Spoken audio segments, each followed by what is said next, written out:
Hello and a good morning, good afternoon and a very good evening to you, some people of the tube, purpose everything grand and all Spanish world. Hello there everybody. Today's vid everybody, we are finally revisiting the cheapo Chibson YJM Strat copy I got at the end of last year, I think it was now.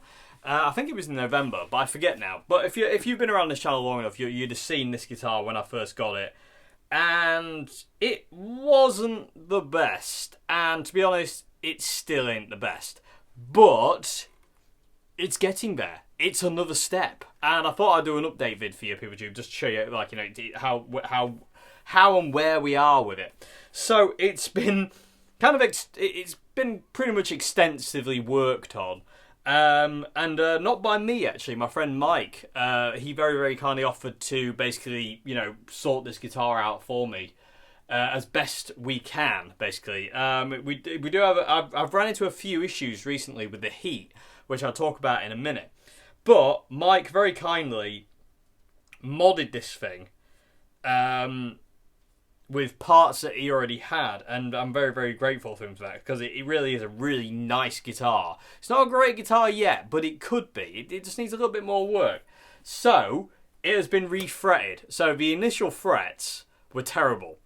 They were just garbage. They were just absolute garbage. Mike said they basically fell out the neck. So, that wasn't good.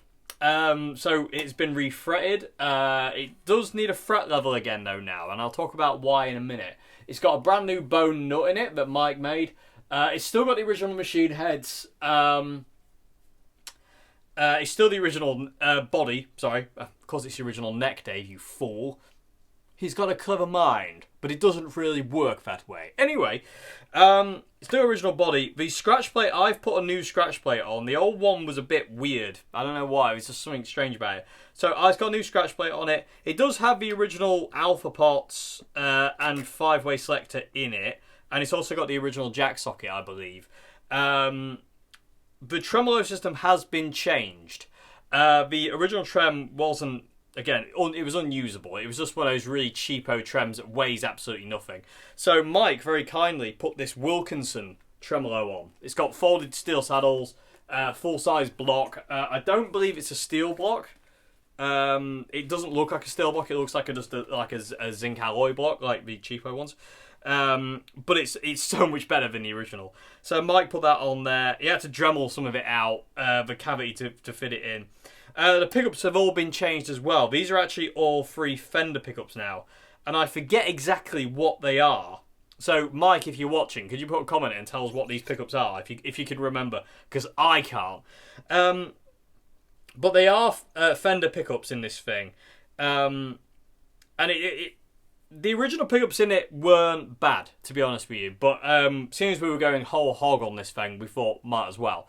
And I say, I'm very, very grateful to Mike. And he basically kind of like, you know, these were bits he had kind of like, you know, to throw in here. And I'm very, very grateful for him to doing this. And it really is getting there. And again, I thought I would just kind of like, you know, it's not there yet. So there'll probably be another video to come yet on this Guitar Boober Tube where it's going to be totally finished. Because I'm having trouble with the neck.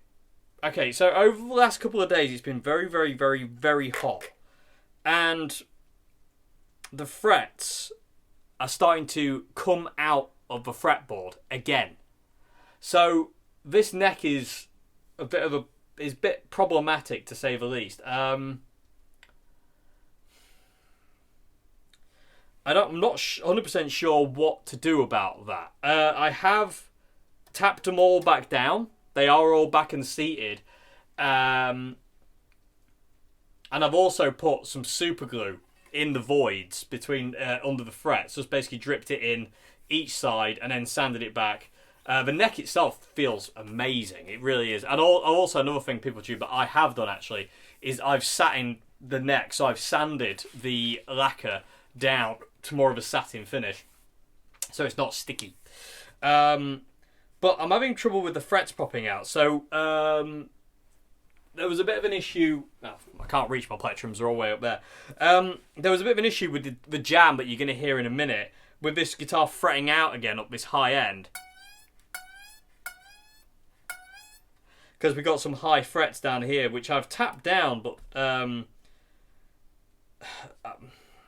don't know. I think I'm gonna fret level it. I'm gonna do another fret level on it myself, and we'll see where we are from there. And I'll probably do another video on this thing in the future because I really like this guitar, and it's been so extensively modified now that I can't stop until it's perfect. You know, because the pickups in this thing sound amazing. Its actual voice and the way it feels, the tremolo, the neck, everything about this guitar is amazing. But the fretboard is still being problematic, and I'm kind of not surprised. Because it's obviously very heavily scalloped out, being an Yngwie Malmsteen Faco. It's just problematic, people with tubes. So anyway, I thought I'd do a little bit of an update with this guitar, just let you see where we are with it. So like I say, we got refretted, new nut, new pickups, new tremolo, new scratch plate. Well, technically it's an old scratch plate, but new to this guitar. And basically just kind of like, it's been a bit kind of like souped up, a bit more tuned up, so to say. And it's a really great sounding guitar. Hopefully you'll be able to, hopefully you'll hear it in the jam.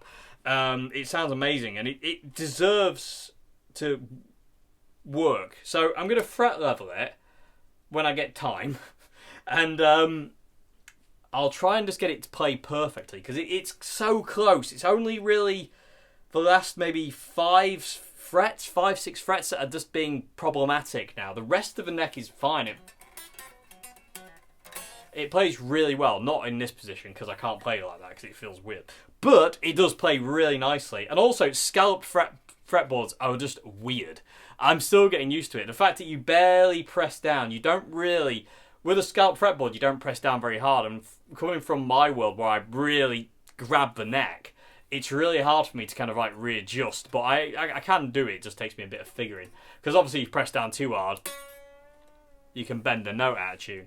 But scalloped fretboards are really interesting, and I can totally understand why people like Ritchie Blackmore and Yngwie Malmsteen do it. It makes sense because you can really get behind the fret, get under the string, but you can hear that choke out, and it's so annoying. So I'm going to fret level it when I get time, and we'll keep going with this guitar Pooper Tube. We are not done with this yet. I also want to put some more super glue in the voids, because in the fret voids, because I ran out today, unfortunately, before the video, and I'm just not happy with how they're seated, to be honest with you. I don't think it needs refretting again. I don't think the frets need to come out and go back in. I think they're fine. I think it just needs the neck taken off. It needs me to tap them all down again. And then basically just kind of flood the voids more with super glue, and then tap them down again, and then we'll see where we are, and then I'll fret level it, and we'll see where we go. I might film that process, Pooper. If you want to see that, let me know in the comment section below. Anyway, other than that, Pooper, I wanted to do an update on the Yngwie Malmsteen Strat, cheapo Strat that I got last year. Forgot I was in drop D. Because it feels great. It really does. It feels great to play. The neck on this thing is fantastic. It really is. But I say, it's just got fret problems now. It's the only problem left. Everything else has been resolved. Everything else has been solved, done, dusted. Fret problems persist. And I think it's because of the fretboard. Like I say, I don't think Mike used any glue when he put the frets in. I think he just put the frets in. I think that's made them kind of like, as it's got hotter, the wood's kind of expanded or shrinks in heat. I forget.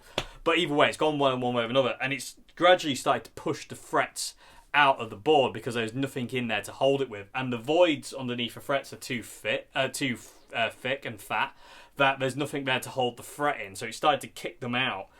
So like I say, what I've got to do is I'm going to take the neck off. I'm going to tap all the frets down again with the fretting hammer. Flood the voids more with super glue. Make sure they're nice and filled. And then basically tap them down again, and then we're going to fret level it. and reassemble it. So if you want to see a video on that, PeopleTube, let me know in the comment section below, because I will do it on a video otherwise. But it won't be just yet. But when I get some time, I will do that. But yeah, if you want to see a video on that, let me know. Other than that, PeopleTube, I hope you enjoyed the noise this thing makes. And yeah, it's a great guitar. Great guitar. I mean, it's massively, massively modified now. This strap can come off. It's massively modified now. But that was the point of this guitar when I got it. I thought, I like the idea of getting a cheap guitar and basically modding it to the hilt, basically. And again, massive thanks to Mike for all the work he's done on this, because basically without him, a lot of this wouldn't have been possible. So Mike, you're a legend. Thank you very much indeed. Yeah, anyway. And I have some more guitars of Mike's to show you. He must be mad lending me these guitars. But yeah, anyway. Let me know what you think, PeopleTube. Do you think I'm mental doing this? I don't know, maybe, but I do love it, and I love having a scalp fretboard Strat. There's something very cool about it. I mean, I don't play it a great deal, but it's fun and it's nice, and it's a nice talking point. And again, this guitar sounds and feels and plays amazingly, again, apart from annoying frets and heat. I'm not really a heat person. I don't really like the heat, so I sympathise. But again, we will get there, PeopleTube. We will get there with the Faco Ingve Strat, and yeah. I'm still debating whether to spray it white, but I think I'll quite like it black, because they never did a black Ingve signature Strat, so kind of unique. Anyway, hope you enjoyed this video, PeopleTube. Hope you enjoyed the noises this thing's going to make for you now, and yeah, I'll see you again very soon for another video. Have a great morning, afternoon, and good evening. Goodbye now. Thank you much indeed for watching. Oh, and if you like the channel, be quiet. If you like the channel, please consider becoming a patron at Patreon. It really helps me out. Link to that is in the description box below. Anyway, other than that, thank you. Goodbye now. I'll see you again. Ingve.